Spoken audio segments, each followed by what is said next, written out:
हाय, कैसे हैं दोस्तों।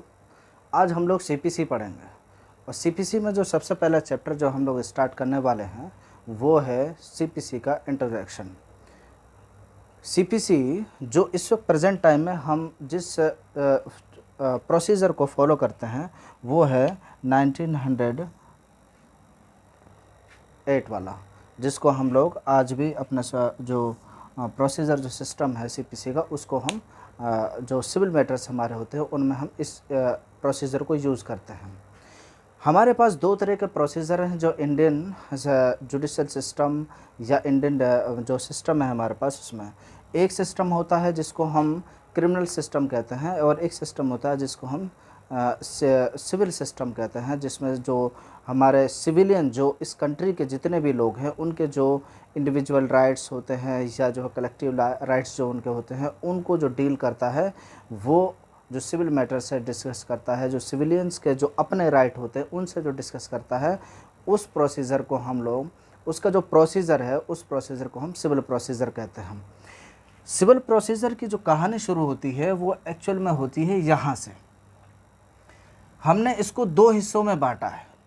पहला हिस्सा है ये, इस 1859 से पहले हमारे यहाँ पर यानी इंडियन सिस्टम में किसी भी तरह का कोई सिस्टम नहीं था, कोई प्रोसीजर मौजूद नहीं था। हमने इस सिस्टम को इस डेट में पहली बार एनेक्ट किया, बनाया। उस वक्त हमारे पास ब्रिटिश गवर्नमेंट थी और जितना भी प्रोसीजरल लॉ हमारे पास मौजूद है वो बाय मॉडिफिकेशन या बाय एनेक्टमेंट या बाय अडॉप्शन हमारे पास जो भी मौजूद है वो सब का सब ब्रिटिश गवर्नमेंट का बनाया हुआ है। हमने इस डेट में सबसे पहले सीपीसी को बनाया। इससे पहले हमारे पास कोई भी सीपीसी का यानी कोई प्रोसीजरल लॉ नहीं था। सबसे पहले हमने इस डेट में बनाया। उसके बाद तब हमें लगा कि ये जो सिस्टम था ये पूरे होल ऑफ इंडिया के लिए नहीं था, ये कुछ पार्टिकुलर स्टेट्स थी जिनको हमने 1 नंबर 2 नंबर 3 नंबर 4 नंबर के हिसाब से दे दिया है। जो प्रिंसली स्टेट्स थी उन पर ही ये सिर्फ लागू होता था। 4 स्टेट्स पर प्रिंसली स्टेट्स थी, बंगाल थी, दूसरे नंबर पर बॉम्बे, तीसरे मद्रास एंड तीसरे नॉर्थ वेस्टर्न की कुछ प्रोविंसेस थे जहाँ पर ये सीपीसी का रूल लागू होता था। ये वाला जाहिर है कि इंडिया सिर्फ इन 4 इन प्रिंसली स्टेट्स का नाम नहीं था।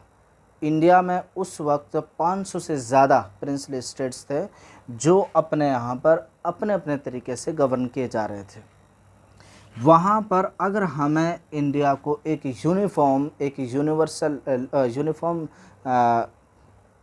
कंडीशन में अगर हमें देखना था तो उसके लिए हमें एक कॉम्प्रिहेंसिव सिस्टम की ज़रूरत थी, एक अच्छा सा होल ऑफ इंडिया के लिए प्रोसीजर की ज़रूरत थी। तो हमें इस डेट के बाद ज़रूरत महसूस हुई कि नहीं, हमें एक ऐसा सिस्टम बनाना चाहिए जो कि इन सारे स्टेट के बजाय बल्कि जो दूसरे प्रिंसली स्टेट्स हैं उन पे भी लागू हो। तो हमने फिर इसमें अमेंडमेंट्स किए और उसके बाद 1877 में जो दूसरा एक्ट बना उसके ज़रिए से इस एक्ट को रिपील कर दिया गया। ये एक्ट रिपील हो गया। ये जब एक्ट रिपील हो गया तो ये जो 1859 से लेकर और ये जो एरिया हमारा है, ये दोनों इन दोनों डेट्स के बीच में जो पीरियड गुज़रा है ये पीरियड ऐसा रहा है उस वक्त का जिस वक्त में सबसे ज़्यादा रैपिडली चेंजिंग आई है, कल्चर के हिसाब से, राइट्स के हिसाब से, अवेयरनेस के हिसाब से। और हमारा जो इंडियन जो सिस्टम था, जो हमारा इंडियन कल्चर था, जो हमारे रहने सहने का जो कल्चर था, आपसी प्यार मोहब्बत थी, उन सारी चीज़ों में बहुत ज़्यादा रैपिडली चेंजिंग आया था, जिसकी वजह से इसका सीधा इफ़ेक्ट लॉज पर पड़ा है। क्योंकि लॉज ही एक ऐसी चीज़ है जो किसी सोसाइटी को गवर्न कैसे करना है, कैसे उसको चलाना है, कैसे उसको आगे के लिए डेवलप करना है, उसमें ग्रोथ करनी है, इसमें सबसे ज़्यादा मदद करता है। इसका रैपिडली जो चेंजिंग जो इस पीरियड में हुए हैं उसका सबसे गहरा असर हमारे सिस्टम पर पड़ा है। ये सिर्फ सिविल सिस्टम पर नहीं पड़ा बल्कि क्रिमिनल पर पड़ा है और अदर सिस्टम पर जो हमारा एडमिनिस्ट्रेटिव सिस्टम है, जो हमारा और दूसरा एग्जीक्यूटिव सिस्टम है, सब पर पड़ा है। आज हम लोग सीपीसी के डिस्कस कर रहे हैं, तो इसलिए इन चीज़ों को हम ला रहे हैं। तो 1877 में जो दूसरा एक्ट बना सीपीसी का, उसने इस एक्ट को रिपील कर दिया। उसके बाद जो चेंजिंग आई थी 1882 में जो है एक्ट बना, और उसने इस एक्ट को रिपील कर दिया, जिसकी वजह से ये दो एक्ट ख़त्म हो गए। लेकिन उसके बावजूद भी जो है हमारे यहाँ पर बहुत ज़्यादा ज़रूरत महसूस हुई, क्योंकि वो वक्त हमें हिस्ट्री से भी हमको पता चलता है कि बहुत ज़्यादा चेंजिंग हुई थी। हमने इस एक्ट को बनाया, फिर उस एक्ट के बाद हमने इसको भी 1877 को भी जो है इस एक्ट के ज़रिए से रिपील कर दिया। अब हमारे पास फाइनली जो एक्ट मौजूद है वो 1908 का है, जिसके हमने इन सारी चीज़ों को किया, और इसके बाद जो अमेंडमेंट हम कर सकते थे उन अमेंडमेंट्स को हमने किया।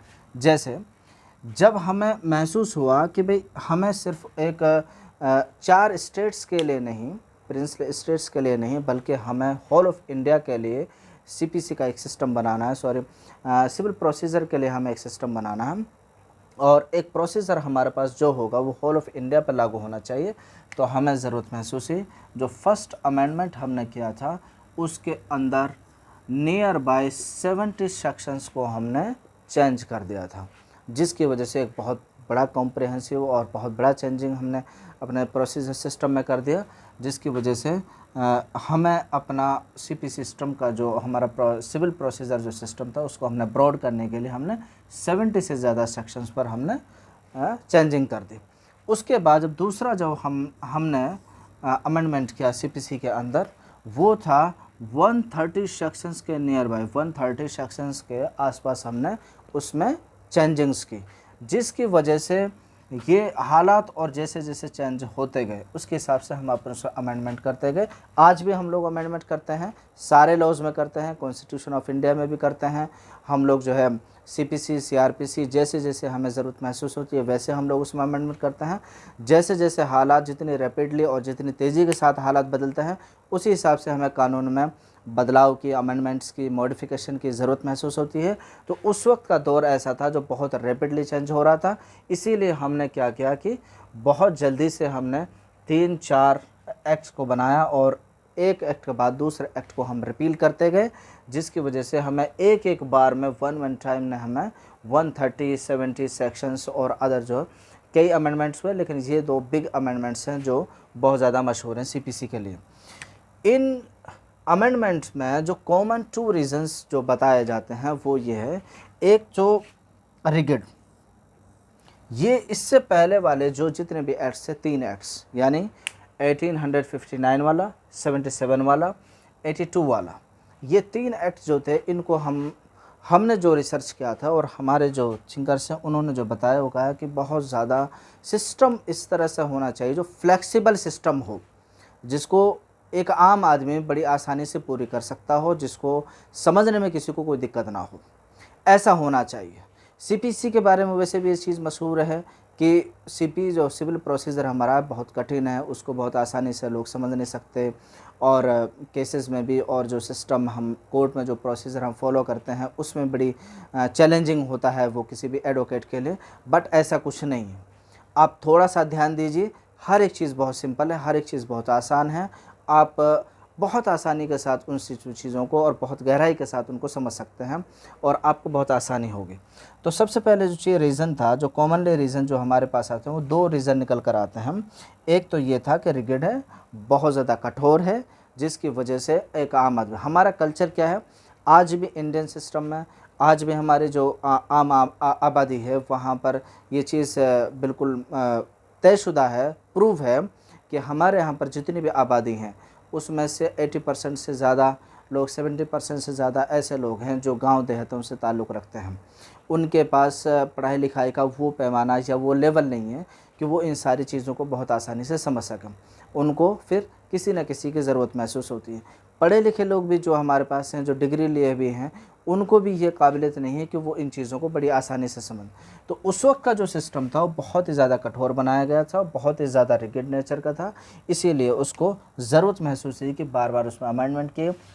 और अमेंडमेंट जो भी किए गए थे वो भी बहुत ही बड़े अमेंडमेंट किए गए थे, जिसकी वजह से ऐसा महसूस हुआ कि नहीं, जब इतनी ही ज़रूरत महसूस हो रही है कि इतने बड़े बड़े 130, 70, 50 या 100 इतने ज़्यादा सेक्शंस पर जब रिपील करने की ज़रूरत महसूस हो रही है, तो क्यों ना एक्ट ही दूसरा बना दिया जाए, जिसकी वजह से सारी लोगों को आसानी होगी। तो हमने इस रिगिड नेचर की वजह से ये सारे एक्ट को बनाया, जिसकी वजह से एक एक्ट के बाद दूसरा एक्ट बनता गया और दूसरा एक्ट, पहला वाला एक्ट जो है रिपील होता गया। दूसरी रीज़न जो था वो था कॉन्फ्लिक्ट विद जुडिशियल ओपिनियन। उस वक्त जितने भी जुडिशियल जो हमारे ओपिनियन बनते थे, जो ब्रिटिश कोर्ट्स के थे, चाहे फेडरल कोर्ट था उस वक्त, चाहे और दूसरे कोर्ट थे, उनके जो डिसीज़न थे उनसे ये एक्ट के प्रोविज़न्स बड़ी तादाद में, बहुत सारे सेक्शंस ऐसे होते थे जो कॉन्फ्लिक्ट जिनमें पैदा होता था। क्यों? इसलिए कि कोर्ट में एक प्रोसीजर जो लागू होता है वो एक डिफरेंट होता है, बजाय इसके कि आप किसी किताब में कोई प्रोसीजर लिख दो। जब आप प्रैक्टिकली जाते हैं तो प्रैक्टिकली बहुत सारी चीज़ें बहुत डिफरेंट हो जाती हैं। तो कोर्ट में जो प्रोसीजर जो लागू होता था, वो वहाँ पर जो जज या जूरी जो होता था उस वक्त जो बताया जाता था, वो किसी भी चीज़ को प्रूव करने के लिए अलग अलग तरीके हो सकते हैं, किसी भी चीज़ को फॉलो करने के लिए अलग अलग तरीके हो सकते हैं। अब जो हमारे यहाँ कोर्ट्स थी उस वक्त सब ब्रिटिश कोर्ट थी, वो जितने भी मैटर्स को डील करते थे अपने हिसाब से करते थे। उनके जितने भी डिसीज़न होते थे तो वो उसी नेचर के होते थे जो पढ़ाई वो करके आते थे। इसीलिए उनके जो डिसीजंस थे और जो किताबों में जो हमारे यहाँ के कल्चर के हिसाब से जो चीज़ें डिसाइड की गई थी उनमें कॉन्फ्लिक्ट आ रहा था, जिसकी वजह से हमने इसको चेंज किया। तो ये चीज़ें थी बेसिकली जो सीपीसी को 1908 में जो सीपीसी जो फाइनली बनी हमारे पास, जिसकी वजह से हमने सीपीसी में इतने सारे अमेंडमेंट की। तो ये बेसिकली कुछ छोटी सी एक हिस्ट्री थी सीपीसी की, जिसके ज़रिए से हम सीपीसी को बहुत आसानी से अब हम नेक्स्ट अपने वीडियोस में देखेंगे कि सीपीसी के अदर चैप्टर्स को, और देखेंगे कि हम कोशिश करेंगे कि आसान से आसान तरीके में सीपीसी को बहुत खेलते हुए, हंसते हुए सारी चीज़ों को आसानी से समझ आए। Thank you very much.